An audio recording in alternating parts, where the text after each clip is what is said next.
අද වීඩියෝ එකකින් ගෙනල්ලා තියෙන්නේ 10 වසර ඉතිහාසයේ පළවෙනි පාඩම රූප ආශ්‍රිත ප්‍රශ්න. ඉතින් මේ පළවෙනි පාඩමේ රූප ආශ්‍රිත ප්‍රශ්න වලින් සෑදෙන්න තියෙන සියලුම ප්‍රශ්න ටික මේ වීඩියෝ එකේ සඳහන් වෙනවා. ඒ හින්දා විභාගයට රූප පිළිබඳ ප්‍රශ්න આવොත් ඔයා මේ වීඩියෝ එක බලලා තියෙන හින්දා ඔයාට විභාගයේ තියෙන රූප ප්‍රශ්න ඉතා ඉක්මනට මේ වීඩියෝ එක නරපපු හින්දා ඒවට උත්තර ලියා ගන්න හැකි වෙනවා. ඉතින් වැඩි කතා නැතුව අපි යමු වීඩියෝ එකට. ඔයා අපේ YouTube channel එක subscribe කරලා නැත්නම් දැන්ම subscribe කරලා වීඩියෝ එක බලන්න එකතු වෙන්න. මේ වීඩියෝ එක වැදගත් වෙයි කියලා හිතනවා නම් ඔයාගේ යාළුවන්ටත් බලන්න share කරන්න. පළවෙනි රූපය.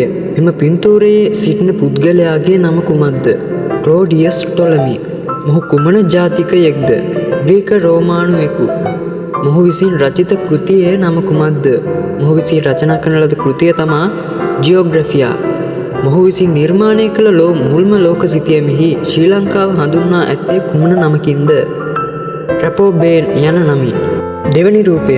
මෙම කාසියේ නම කුමක්ද? මේ කාසිය තමා මධ්‍ය කාලීන ලංකාවනුව. කාසිය නිපදවීමට භාවිත කළ ලෝහය කුමක්ද? රන්. කාසිය වලින් මෙරට ඉතිහාසයේ කුමන ශ්‍රේෂ්ඨ පිළිබඳ හෙළිවේද? තාක්ෂණය පිළිබඳ හෙළි වෙනවා, ආර්ථිකය පිළිබඳ හෙළි වෙනවා, සංස්කෘතිය පිළිබඳ හෙළි වෙනවා, ආගමික කටයුතු පිළිබඳ හෙළි වෙනවා. හතරවෙනි ප්‍රශ්නය.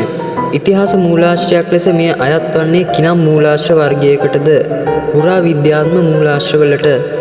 තුන්වෙනි රූපය. මෙම නිර්මාණය කුමක්ද? අශ්ව හිස සහ මිනිසා. මේ පිහිටි ඓතිහාසික විහාරය කුමක්ද? අනුරාධපුරයේ ඉසුරුමුණිය.